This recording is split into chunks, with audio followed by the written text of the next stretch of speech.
O Poder Sem Limites, de Anthony Robbins. Capítulo 2. A diferença que faz a diferença. Há uma coisa engraçada sobre a vida. Se recusar a aceitar qualquer coisa que não seja a melhor, você muitas vezes a conseguirá. W. Somerset Maugham. Ele estava viajando pela estrada principal a mais de 100 km por hora quando de repente aconteceu. Alguma coisa ao lado da estrada chamou sua atenção e quando voltou a olhar na direção de seu caminho, só teve um segundo para reagir. Era quase tarde demais. O caminhão na sua frente tinha feito uma parada inesperada. No mesmo instante, num esforço para salvar sua vida, inclinou sua moto numa derrapagem louca que pareceu durar uma eternidade. Em um angustioso movimento lento, deslizou para baixo do caminhão. A tampa da gasolina pulou da sua moto e o pior aconteceu. O combustível espalhou-se e incendiou. Seu momento de consciência seguinte é a experiência de acordar numa cama de hospital com dores de queimaduras, incapaz de mover-se, temendo respirar. 3/4 de seu corpo estão cobertos por terríveis queimaduras de 3º grau. Ainda assim, recusa-se a desistir. Ele luta para voltar à vida e reassumir sua carreira de negociante, para acabar sofrendo outro golpe abalador. Uma queda de avião que o deixa paralisado da cintura para baixo para o resto da vida. Na vida de cada homem e cada mulher chega uma hora de supremo desafio, uma hora quando cada reserva que temos é testada, uma hora em que a vida parece injusta, uma hora em que a nossa fé, nossos valores, nossa paciência, nossa compaixão, nossa capacidade de resistir são todas empurradas para além de nossos limites. Alguns usam tais testes como oportunidades para se tornarem pessoas melhores. Outros permitem que essas experiências da vida os destruam. Você já pensou o que é que cria a diferença nas maneiras como os seres humanos reagem aos desafios da vida? Eu já pensei. Durante quase toda a minha vida fui fascinado pelo que leva os seres humanos a se comportarem do jeito que o fazem, que separa certos homens e mulheres de seus semelhantes. O que cria um líder, um empreendedor? Como é que há tantas pessoas neste mundo que vivem tão alegres, apesar de muita adversidade, quando outras parecem ter sempre levado vidas de desespero, raiva e depressão? Deixe-me compartilhar a história de outro homem com vocês, e notemos as diferenças entre os dois. A vida dele parece muito mais brilhante. Ele é fabulosamente rico, artista de enorme talento, com muitos admiradores. Aos 22 anos, era o mais jovem membro do famoso grupo de comédia Second City, de Chicago. Quase em seguida, tornou-se o astro mais conhecido do show. Logo era um grande sucesso teatral em Nova York. Tornou-se um dos maiores êxitos da televisão nos anos 70 e logo um ídolo do cinema. Entrou para a música e teve o mesmo sucesso instantâneo. Tinha dúzias de amigos e admiradores, um bom casamento, lindas casas na cidade e no campo. Parecia ter tudo que uma pessoa poderia pedir. Qual dessas duas pessoas você preferiria ser? É difícil imaginar alguém escolhendo a primeira opção em vez da segunda, mas deixe-me contar-lhe mais sobre essas duas pessoas. A primeira é uma das mais cheias de vida, fortes e bem-sucedidas que conheço. Seu nome é W. Mitchell e ele está vivo, bem e morando no Colorado. Desde seu terrível acidente de moto, ele conheceu mais sucesso e alegria do que a maioria das pessoas durante a vida toda. Ele desenvolveu excelentes relações pessoais com alguns dos mais influentes nomes nos Estados Unidos. Tornou-se um milionário nos negócios, até candidatou-se ao Congresso, apesar de sua face estar grotescamente marcada. Seu slogan de campanha? Mande-me para o Congresso e não serei somente outra cara bonita. Hoje tem uma fabulosa relação com uma mulher muito especial e fez campanha para sair candidato a governador do Colorado em 1986. A segunda pessoa é alguém que você conhece bem, alguém que com certeza já lhe proporcionou muito prazer e alegria. Seu nome era John Belushi. Foi um dos mais célebres comediantes de nosso tempo e um dos maiores sucessos da história do entretenimento nos anos 70. Belushi era capaz de enriquecer inúmeras vidas, mas não a sua própria. Quando morreu com a idade de 33 anos, daquilo que o delegado chamou de intoxicação aguda por cocaína e heroína, poucos dos que o conheciam ficaram surpresos. O homem que tinha tudo tornara-se um bêbado, um viciado incontrolável. Velho, apesar da idade, por fora ele tinha tudo, por dentro estava vazio há anos. Vemos exemplos similares a toda hora. Já ouviu falar de Pete Stranwick? Nascido sem mãos e pés, resolveu tornar-se um corredor de maratona e já correu cerca de 40 mil quilômetros. Pense na história espantosa de Ellen Keller, ou pense em Candy Lightmer, a fundadora de um movimento denominado Mães contra Motoristas Bêbados. Ela sofreu uma terrível tragédia, a morte de uma filha atropelada por um motorista embriagado, e formou uma organização que com certeza já salvou centenas ou milhares de vidas. No outro exemplo, pense em pessoas como Marilyn Monroe, Ernest Hemingway, que tiveram sucesso fabuloso e acabaram se destruindo. Assim, eu lhe pergunto, qual é a diferença entre os que têm e os que não têm? Qual a diferença entre os que podem e os que não podem? Qual é a diferença entre os que fazem e os que não fazem? Por que algumas pessoas surpreendem adversidades horríveis e inimagináveis e fazem de suas vidas um triunfo, enquanto outras, apesar de todas as vantagens, transformam suas vidas num desastre? Por que algumas pessoas aproveitam qualquer experiência e fazem nela trabalhar a seu favor, enquanto outras fazem trabalhar contra?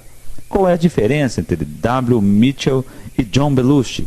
Qual a diferença que faz a diferença na qualidade de vida? Tenho sido obcecado por essa questão a minha vida inteira. Conforme cresci, vi pessoas que tinham grandes riquezas de todos os tipos, grandes empregos, amizades maravilhosas, físicos bem desenvolvidos. Tinha que saber o que fazia suas vidas serem tão diferentes da minha e de meus amigos. Toda a diferença vinha da maneira como nos comunicávamos conosco e nas ações que fazíamos. O que fazemos quando tentamos tudo o que podemos e as coisas continuam saindo erradas? As pessoas bem-sucedidas não têm menos problemas do que as que falham. As únicas pessoas sem problemas são aquelas que estão mortas. Não é o que acontece conosco que separa os sucessos dos fracassos. É como percebemos isso e o que fazemos a respeito do que acontece que faz a diferença. Quando W. Mitchell recebeu a informação de que seu corpo estava coberto de queimaduras de 3º grau, teve uma escolha sobre como interpretar esta informação. O significado desse fato podia ter sido uma razão para morrer, lamentar ou qualquer outra coisa que quisesse exprimir. Ele preferiu exprimir firmeza, que essa experiência tinha ocorrido por alguma razão e que isso algum dia lhe daria até maiores vantagens em sua meta para destacar-se no mundo. Como resultado dessa comunicação consigo mesmo, formou conjuntos de crenças e valores que continuavam a dirigir sua vida a partir de um sentido de vantagem mais do que de tragédia, mesmo depois de ter ficado paralítico. Como Pete Stranwick foi capaz de correr com sucesso a Pikes Peak, a mais difícil maratona do mundo, apesar de não ter mãos nem pés? Foi simples. Ele dominava sua comunicação consigo mesmo. Quando os sentidos de seu corpo enviam-lhe sinais que no passado interpretara como dor, como limitação, como exaustão, ele simplesmente tornou a rotular seus significados e continuou a comunicá-los a seu sistema nervoso de uma maneira que o manteve correndo. As coisas não mudam, nós mudamos. Henry David Thoreau. O que sempre me deixou curioso era, em especial, como as pessoas conseguiam resultados. Tempos atrás compreendi que o sucesso deixa vestígios, que as pessoas que conseguem resultados notáveis fazem coisas específicas para criar esses resultados. Compreendi que não era suficiente só saber que W. Mitchell ou Pete Stranwick comunicavam para si de uma forma que produziam resultados. Tinha que saber especificamente como eles faziam isso. Acreditava que se eu duplicasse as ações de outros, poderia reproduzir a mesma qualidade de resultado que eles tinham. Acreditava que se plantasse também colheria. Em outras palavras, se houvesse alguém que pudesse ser piedoso, mesmo nas mais horríveis das circunstâncias, eu poderia descobrir sua estratégia. Como ele olhava para as coisas, como usava o corpo naquelas situações. e me tornaria mais piedoso. Se um homem e uma mulher desenvolveram um casamento bem-sucedido, estando ainda muito apaixonados depois de 25 anos, eu poderia descobrir que atitudes tomaram, que crenças têm, que criaram esse resultado. E poderia adotar essas atitudes e crenças para conseguir resultados semelhantes em minhas relações. Na minha vida, consegui o resultado de ser muito gordo. Comecei a compreender que tudo o que precisava fazer era me modelar por pessoas que eram magras, descobrir o que comiam, como comiam, o que pensavam, quais eram suas crenças, e poderia conseguir o mesmo resultado. Foi assim que perdi 13 quilos de excesso de peso. Fiz a mesma coisa na área financeira e nas minhas relações pessoais. Assim, comecei a procurar de modelos de excelência pessoal e na minha própria procura pela excelência, estudei todos os caminhos possíveis. Conheci, então, a programação neurolinguística, abreviada como PNL. Se você analisá-la, o nome vem de neuro, referindo-se ao cérebro, e linguístico, referindo-se à linguagem. Programação é a instalação de um plano ou procedimento. PNL é o resultado de como a linguagem, tanto a verbal como a não verbal, afeta o nosso sistema nervoso. Nossa capacidade de fazer qualquer coisa na vida está baseada em nossa capacidade de dirigir nosso próprio sistema nervoso. Aqueles que alcançam algum resultado importante conseguiram comunicações específicas para o sistema nervoso através dele. A PNL estuda como as pessoas se comunicam entre si, em formas que produzem ótimos resultados de desembaraço, criando assim um maior número de escolhas de conduta. O nome programação neurolinguística, embora seja a expressão exata do que trata a ciência, pode também ser responsável pelo fato de que você talvez nunca tenha antes ouvido falar dela. No passado era de preferência ensinada a terapeutas e a um pequeno número de afortunados executivos. Em meu primeiro contato com ela, logo percebi que era alguma coisa bastante diferente de tudo que eu já tinha experimentado antes. Observei um praticante de PNL tratar uma mulher que há mais de 3 anos estava em terapia por causa de reações fóbicas e em menos de 45 minutos não havia mais fobia. Fiquei cativado, tinha que saber tudo. Por sinal, muitas vezes o mesmo resultado pode ser conseguido em 5 ou 10 minutos. A PNL proporciona uma estrutura sistemática para dirigirmos nosso próprio cérebro. Ensina-nos como dirigir não só nossos próprios estados e comportamentos, mas também os estados e comportamentos dos outros. Resumindo, é a ciência de como dirigir seu cérebro de uma forma favorável para conseguir os resultados que deseja. A PNL proporcionou exatamente o que eu estava procurando.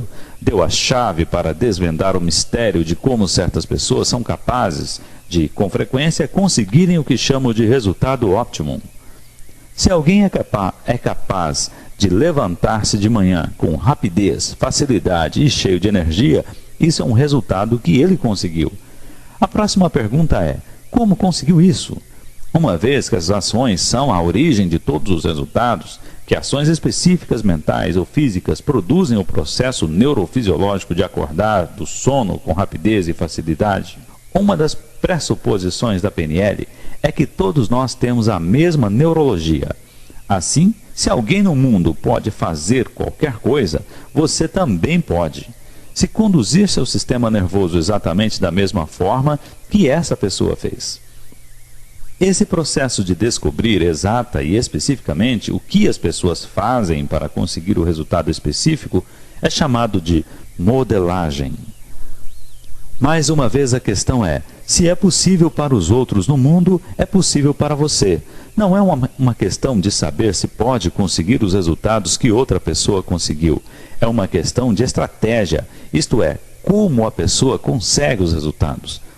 Se alguém pronuncia muito bem as palavras, há uma maneira de copiá-lo, a fim de que você também seja como ele em questão de 4 ou 5 minutos. Aprenderá essa estratégia no capítulo 8. Se alguém que você conhece se comunica muito bem com o filho, você pode fazer o mesmo. Se alguém acha fácil levantar-se com rapidez pela manhã, você também pode. É só copiar como outras pessoas dirigem seus sistemas nervosos.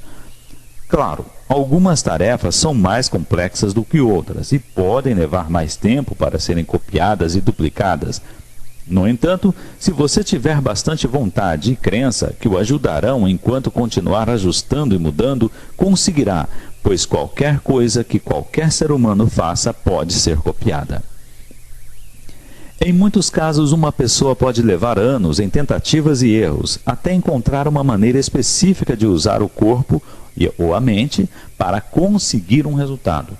Mas você pode começar a copiar as ações que levaram anos para serem aperfeiçoadas e conseguir resultados similares em uma questão de momentos, meses, ou pelo menos em muito menor tempo que levou a pessoa cujos resultados deseja duplicar.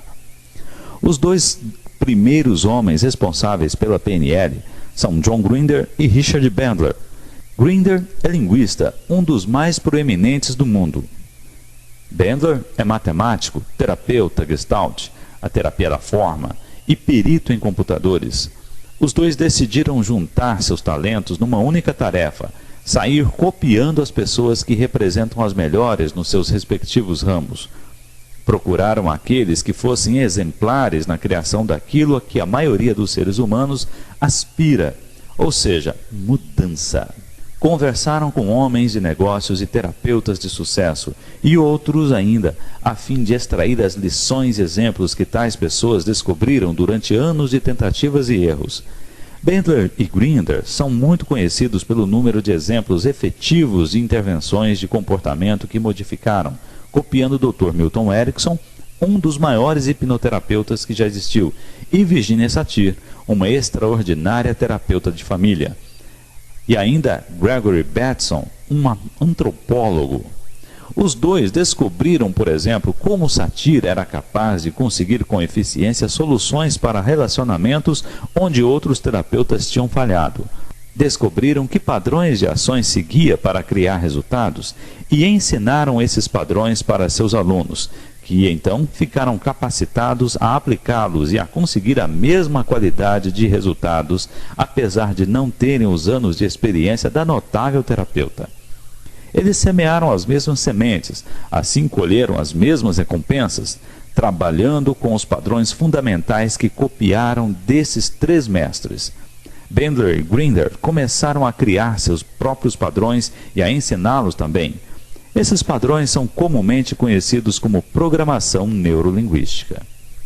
Esses dois gênios fizeram muito mais do que nos dar uma série de padrões importantes e efetivos para criar mudanças. Mais importante ainda, deram-nos uma visão sistemática de como duplicar qualquer forma de excelência humana em um curto período de tempo. O sucesso deles é legendário. No entanto, mesmo com os instrumentos disponíveis, muitas pessoas só aprenderam os padrões para criar mudança emocional de comportamento e nunca tiveram o poder pessoal para usá-los de uma forma efetiva e congruente. Mais uma vez, ter o conhecimento não é suficiente. A ação é que produz resultados. Quanto mais eu lia livros sobre PNL, mais ficava surpreso de encontrar pouco ou nada escrito sobre o processo de modelagem. Para mim, modelagem é o caminho para a excelência. Significa que se eu vejo alguém neste mundo conseguindo um resultado que desejo, posso produzir os mesmos resultados se quiser pagar o preço do tempo e do esforço para consegui-lo. Se você quiser alcançar o sucesso, tudo o que precisa fazer é encontrar um meio de copiar aqueles que já são um sucesso. Isso é, descobrir como agiram, em especial, como usaram seus cérebros e corpos para conseguir os resultados que deseja duplicar. Se você quiser ser um bom amigo, uma pessoa mais rica, um pai ou um atleta melhor, um homem de negócios mais bem-sucedido, tudo o que precisa fazer é encontrar modelos de excelência. Os que mudam e abalam o mundo são muitas vezes modeladores profissionais, pessoas que dominam a arte de aprender tudo o que podem, seguindo mais a experiência de outros do que a própria. Sabem como salvar a única riqueza que nenhum de nós consegue ter suficiente, que é o tempo.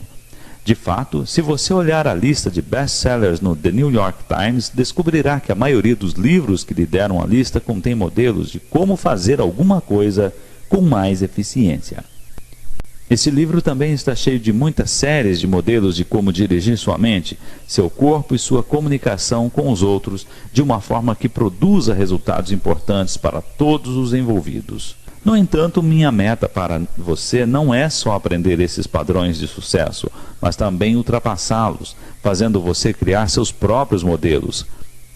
Você pode ensinar um cachorro padrões que melhorarão seu comportamento. Pode fazer a mesma coisa com pessoas, mas o que quero que aprenda é um processo, uma estrutura, uma disciplina que lhe permitirá duplicar a excelência onde quer que a encontre. Quero ensinar-lhe alguns dos mais eficientes padrões de PNL, porém, quero que se torne mais do que só um adepto da PNL. Quero que se torne um modelador. Alguém que saiba reconhecer a excelência e a torne própria. Alguém que em constante busca de desempenho ótimo, pois você não está preso, comprometido com nenhuma das séries de sistemas ou padrões, mas em vez disso está procurando com afinco novos e efetivos meios para conseguir os resultados que deseja. Para modelar excelência, precisa tornar-se um detetive, um investigador, alguém que faz uma porção de perguntas e segue todas as pistas do que produz excelência. Ensinei ao melhor atirador de pistola do Exército dos Estados Unidos a atirar melhor ainda, encontrando os padrões exatos de excelência em tiro de pistola. Aprendi as habilidades de um mestre de karatê, observando o que pensava e fazia. Melhorei o desempenho de atletas profissionais olímpicos. Fiz isso encontrando um meio de modelar com precisão o que esses homens fizeram quando conseguiram seus melhores resultados. E então mostrei a eles como podiam usar aqueles desempenhos como deixas. Construir a partir dos sucessos dos outros um dos aspectos fundamentais da maioria dos aprendizados. No mundo da tecnologia, cada processo em engenharia ou computação é naturalmente precedido de novas descobertas e avanços. No mundo dos negócios, as firmas que não aprendem com o passado, que não operam com informações sobre a condição em que as coisas se acham, estão perdidas. Mas o mundo do comportamento humano é uma das poucas áreas que continua a operar com teorias e informações fora de moda. Muitos de nós ainda usamos um modelo do século XIX de como o cérebro trabalha e como nos comportamos. Colocamos uma etiqueta chamada depressão em alguma coisa e adivinha o que acontece? Ficamos deprimidos. A verdade é, aqueles termos podem estar se tornando profecias. Este livro ensina uma tecnologia que é logo acessível, uma tecnologia que pode ser usada para você criar a qualidade de vida que deseja. Bandler e Grinder descobriram que existem 3 ingredientes fundamentais que devem ser duplicados, a fim de produzir qualquer forma de excelência humana. Eles são, na realidade, as 3 formas de ações mentais e físicas que correspondem mais diretamente à qualidade dos resultados que produzimos. Imagine-os como 3 portas que levam a uma espetacular sala de banquete. A primeira porta representa o sistema de crença da pessoa, o que uma pessoa acredita, o que pensa ser possível ou impossível. Numa maior extensão, determina o que pode ou não pode fazer. Há uma velha frase que diz: quer você acredite que pode fazer alguma coisa ou acredite que não pode, das 2 formas você estará certo. De uma certa forma é verdade, pois quando você não acredita que possa fazer alguma coisa, está mandando mensagens coerentes ao seu sistema nervoso que limitam ou eliminam sua capacidade de conseguir aquele mesmo resultado. Se você, por outro lado, estiver consistente enviando congruentes mensagens ao seu sistema nervoso que dizem que você pode fazer alguma coisa, ele então avisa seu cérebro para produzir o resultado que deseja, e isso abre a possibilidade para que aconteça. Assim, se você puder copiar o sistema de crença de uma pessoa, dá o primeiro passo para agir como ela age, conseguindo então um tipo similar de resultado. Veremos os sistemas de crença mais adiante no capítulo 4. A segunda porta que deve ser aberta é a sintaxe mental da pessoa. Sintaxe mental é a maneira como as pessoas organizam seus pensamentos. Sintaxe é como um código. Há 7 dígitos no número de telefone, mas você tem que discá-los na ordem certa para encontrar a pessoa que quer. O mesmo é verdadeiro para encontrar a parte de seu cérebro e sistema nervoso que poderão ajudá-lo, com mais eficiência, a conseguir o resultado que deseja. O mesmo é verdadeiro em comunicação. Muitas vezes as pessoas não se comunicam bem com outras porque pessoas diferentes usam códigos diferentes, sintaxes mentais diferentes. Decifre os códigos e terá passado pela segunda porta, em direção à modelagem das melhores qualidades das pessoas. Olharemos a sintaxe no capítulo 7. A terceira porta é a fisiologia. A mente e o corpo estão totalmente ligados. A maneira como você usa sua fisiologia, como respira e mantém seu corpo, sua postura, expressões faciais, a natureza e qualidade de seus movimentos, é que determina em que estado você está. O estado em que esteja, então determinará a extensão e a qualidade dos comportamentos que você será capaz de conseguir. Aprenderemos mais sobre fisiologia no capítulo 9. No momento, estamos modelando todo o tempo. Como uma criança aprende a falar? Como um jovem atleta aprende com o mais velho? O que faz um promissor homem de negócios decidir estruturar sua firma? Aqui está um exemplo simples de modelagem do mundo dos negócios. Uma maneira de muitas pessoas ganharem muito dinheiro neste mundo é através do que eu chamo de modismo. Vivemos numa cultura que é bastante consistente. Assim, o que funciona num lugar com muita probabilidade funcionará em outro. Se alguém abrir um negócio bem-sucedido vendendo bolinhos de chocolate numa Alameda em Detroit, as possibilidades são que o mesmo negócio funcionará numa Alameda em Dallas. Se alguém em Chicago dirige um negócio fornecendo pessoas em trajes ridículos para entregar mensagens, as chances são de que a mesma coisa funcione em Los Angeles ou Nova York. Tudo que muitas pessoas fazem para ter sucesso nos negócios é encontrar alguma coisa que foi bem sucedida em uma cidade e fazer a mesma coisa em outro lugar, antes que o modismo termine. Tudo o que tem a fazer é pegar um sistema provado e duplicá-lo, e talvez até melhorá-lo. Pessoas que fazem isso estão de fato garantindo sucesso. Os maiores modeladores são japoneses. O que está atrás do espantoso milagre da economia japonesa? Será alguma inovação brilhante? Algumas vezes sim. No entanto, se você checar a história industrial das 2 últimas décadas, descobrirá que muito pouco entre os novos produtos ou avanços tecnológicos começaram no Japão. Os japoneses só recolheram ideias e produtos que começaram em outros lugares do mundo, expandindo-se em todo lugar, de carros a semicondutores e através da meticulosa modelagem. Retiraram os melhores elementos e melhoraram o resto. Um dos homens mais ricos do mundo é Adnan Mohamed Khashoggi. Como ficou assim? Simples. Ele fez molde dos Rockefellers, Morgans e outros da mesma estatura financeira. Lia tudo o que podia sobre eles, estudou suas crenças e modelou suas estratégias. Por que W. Mitchell foi capaz não só de sobreviver, mas de prosperar saindo de uma experiência tão perturbadora que poucos poderiam suportar? Quando estava no hospital, amigos liam para ele exemplos de pessoas que superaram grandes obstáculos. Ele tinha um modelo de possibilidades, e esse modelo positivo foi mais forte do que as experiências negativas que suportou. A diferença entre os bem-sucedidos e aqueles que falham não é o que têm, mas sim o que eles escolheram para ver e fazer em suas reservas e experiências de vida. Por meio desse mesmo processo de modelagem, comecei a conseguir resultados imediatos para mim e para outros. Continuei a procurar outros padrões de pensamentos e ações que produzissem resultados satisfatórios em curtos períodos de tempo. Chamo esses padrões combinados de Optimum Performance Technology. Essas estratégias compõem o corpo deste livro, mas quero tornar uma coisa bem clara. Minha meta, o que espero de você, não é o que só domine os padrões que descrevo aqui. O que precisa fazer é desenvolver seus próprios padrões, suas próprias estratégias. John Greener ensinou-me a nunca acreditar muito em alguma coisa, porque se acreditar, sempre haverá um ponto sem solução. A PNL é um instrumento poderoso, mas apenas um instrumento que pode ser usado para desenvolver suas próprias abordagens, suas próprias estratégias, seus próprios critérios. Nenhuma estratégia funciona sempre. É claro que modelar não é algo novo. Todo grande inventor copiou suas descobertas de outros para apresentar alguma coisa nova. Toda criança copia o mundo à sua volta. Porém, o problema é que a maioria de nós copia num nível desfocado e muito aleatoriamente. Pegamos ao acaso pedaços e partes desta ou daquela pessoa e perdemos por completo alguma coisa muito mais importante de uma outra. Copiamos alguma coisa boa aqui e alguma coisa ruim acolá. Tentamos copiar alguém que respeitamos, nos descobrimos que, na verdade, não sabemos como fazer o que ele ou ela fazem.